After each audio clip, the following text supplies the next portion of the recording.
Okay, so I am back with you guys for your past tense booklet. We're going to be adding to that in this video. And before I do so, I just want to apologize ahead of time. I've been sick and I have had a really terrible cold, so if my voice goes in and out or I need to cough in the middle of the presentation, I'm going to go ahead and apologize in advance. And that's also why we haven't had any virtual office hours this week, is because I've been out. So I want to apologize about that in advance. But what we're going to do is I'm going to make two quick videos for you guys. A video for the next two tabs that we're going to add. So we're going to add right here under our stem changing verbs in the preterite tense. This was all in chapter 6. So we have been starting chapter 7 this week. And in chapter 7, they introduce irregular verbs in the preterite tense. And I'm also going to introduce some other verbs in the preterite tense for you guys, okay?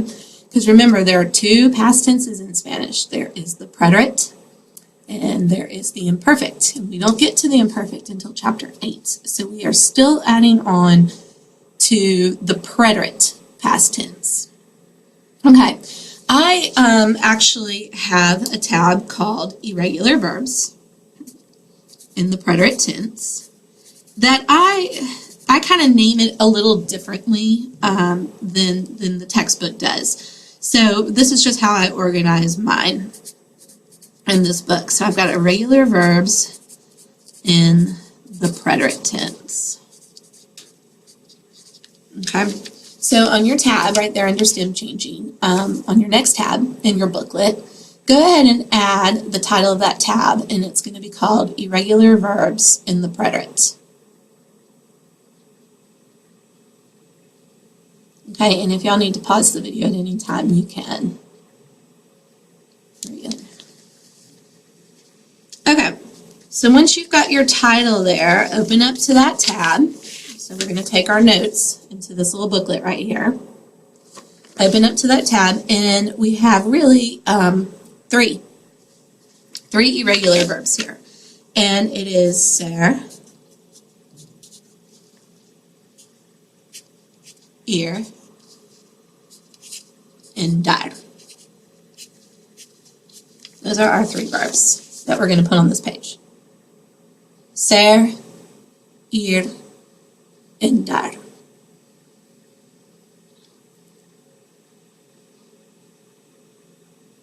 Okay. So, what we're going to do is, let's go ahead and review ser, ir, and dar in the present tense, because they're irregular in the present tense too. I call these piggy verbs. These are piggy verbs in the present tense because the yo form always ends in oi. And if you think about like oink, like a pig, I guess. So it just helps us remember that these are piggy verbs because the yo form ends in oi, like in oink. So if you remember from 101 and from chapter 5, ser means to be, right? And it's conjugated soy, eres, es, somos, and son. It really means I am, you are, he or she is, we are, or they are. Ir, do y'all remember what ir means? It's a funny verb too. Ir means to go. And it's a piggy verb, so the yo form ends in an oi as well. And it gets that V, remember? It's voy. Voy, vas, va, vamos, and van. The rest of it conjugates like a regular AR verb. Right? So we have voy, I go, vas, you go, va, he or she goes, vamos, we go, van, they go. And our last verb, dar, that's not given a lot of attention to in many textbooks, but they sort of assume that you've seen it. And dar means to give, okay? And it's also a piggy verb. So the yo form is going to be doi, like oink, doi. And then it conjugates like a regular AR verb. Doi, das, da, damos, and dan. Okay? So for doi, I give. Das, you give. Da, he or she gives. Damos, we give. And dan, they give. Okay, so these are all piggy verbs because the yo form ends in oi, like oink. Soy, boy, doi.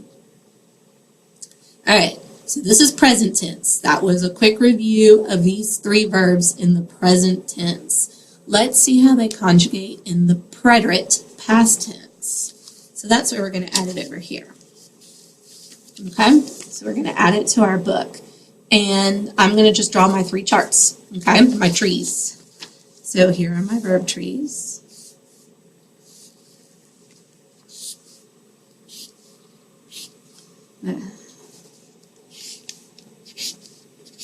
Okay, so go ahead and put in your three verb trees so we can go ahead and start conjugating. Okay, I'm going to add for ser. Ser for the yo form is fui. For the tu form, it's fuiste. Él, ella, and ustedes fue. Nosotros fuimos. Y ellos fueron. This is what it looks like. Okay. We have yo fui, which really means I was. Tú fuiste, you were. Él, ella, and usted fue, he or she was. Nosotros fuimos, we were. Ellos, ellas, and ustedes fueron, they were. Okay, can you see that? So this really means it becomes in the past tense, sort of like was or were. Okay, so I'm going to put that right next to my ser. My was or my were. So right there.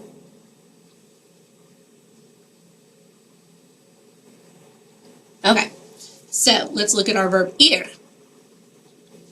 Ir, I'm going to conjugate it right here in the middle. In the preterite past tense is yo fui, tú fuiste, él, ella, and usted fue, nosotros fuimos, y ellos fueron. Does that sound familiar? It should. It should sound very familiar because they're the same. Yep, ser and ir in the preterite tense are conjugated exactly the same way.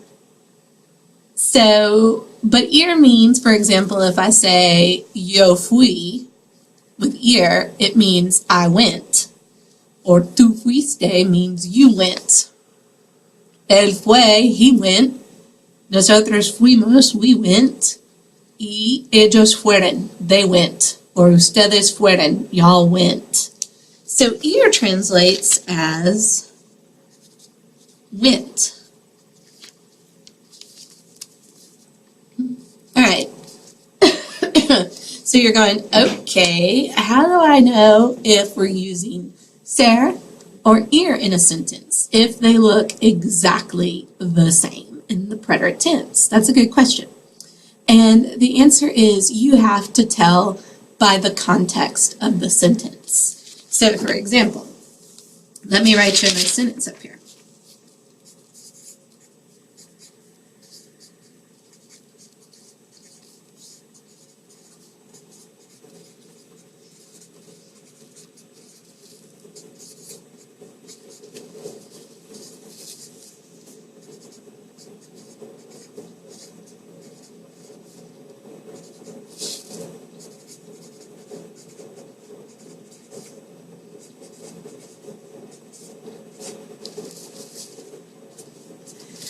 So here are your two sentences.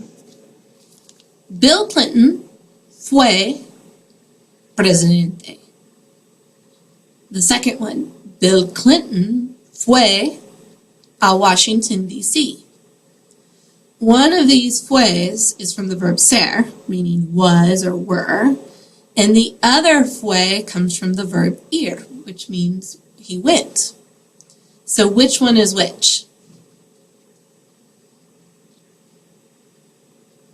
If you said that the top one is the verb ser, you're right, okay?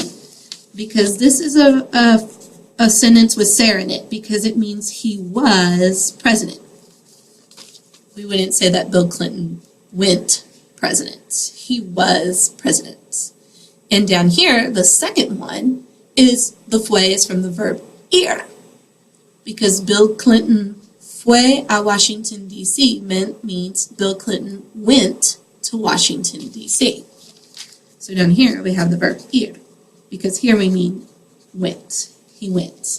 We wouldn't say that Bill Clinton was Washington, D.C. He went to Washington, D.C. So you tell the meaning, whether it's being used as ser or ir, by the context of the sentence. Okay? All right.